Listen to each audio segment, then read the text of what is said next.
Hi folks, and welcome back to Meaningful Money.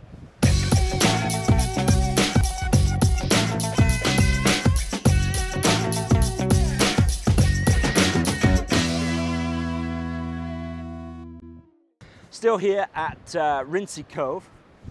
It's gonna get wet soon, I think. There's every chance that I might get rained on during this video, and the car park is about 500 yards that way up a hill like that. So cool, we know how to live dangerously here. Beautiful spot though, and a properly interesting sea.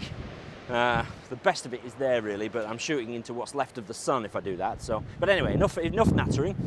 Continuing our talk about the factors which will determine the form that your retirement income should take. So if you are coming to the point of retirement, by which I mean taking an income from your accumulated pensions, right? If you're at that point, these are the things you need to be thinking about, which will help you and or your advisor create the income, decide the form that your income will take, okay? So we've looked at risks, we've looked at, what else have we looked at? Death benefits, we looked at something else, I can't remember. I probably should do. But now we're going to talk about costs. Very, very important. Cost is one of our success factors. If you get costs right, then a lot of the other stuff looks after itself, okay? As ever, before we get into the detail though, my friends down here in the bottom right, Seven Investment Management, I must thank them very much for sponsoring Meaningful Money, which enables me to continue. So thanks very much, chaps. Now, there are three main costs, primarily, when you're talking about retirement income. Okay, so we'll deal with them one at a time. The first one is advice costs, okay? Let's get this out of the way. Obviously, I have a slightly vested interest here in that I am an advisor, so I get paid for advising people on the form that their retirement income will take. But good advice, best advice, and sort of competent implementation will cost you. I've lost count of the number of people that have come to me having tried to make these decisions on their own.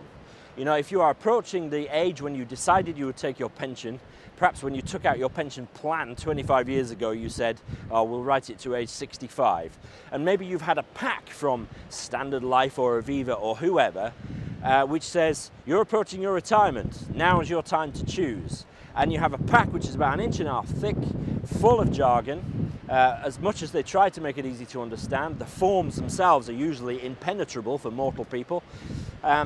And people try and then they procrastinate because they can't get their head around the forms, and then the illustrations they've been given are out of date, and so they have to ask for some more.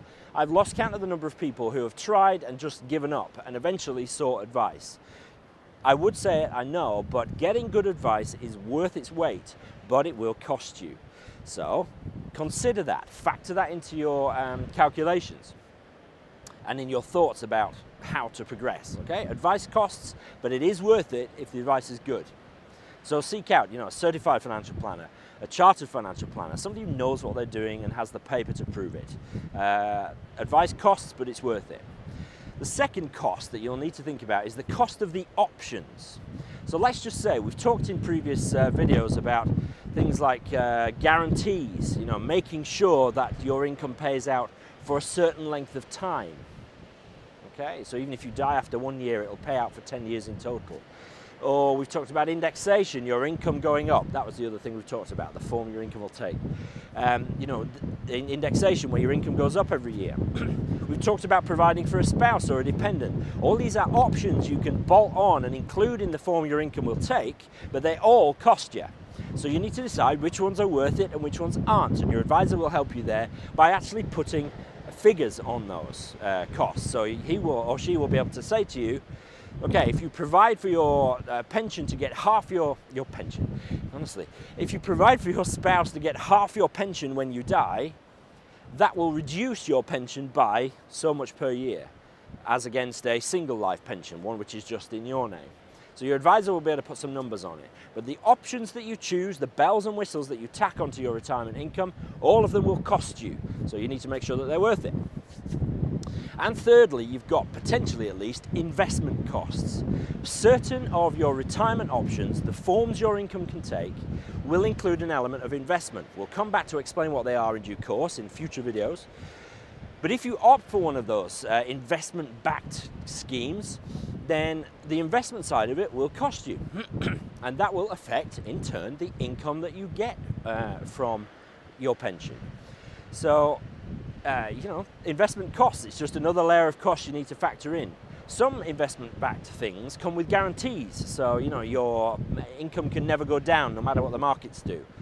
Well, the only way that an insurance company or a SIP provider or a pension provider can guarantee that is if you pay them to do so, because they're effectively, it's a form of insurance. So, you know, whether it's the cost of advice, the options and bells and whistles you choose, or whether you opt for an investment-based type of income, it's going to cost you.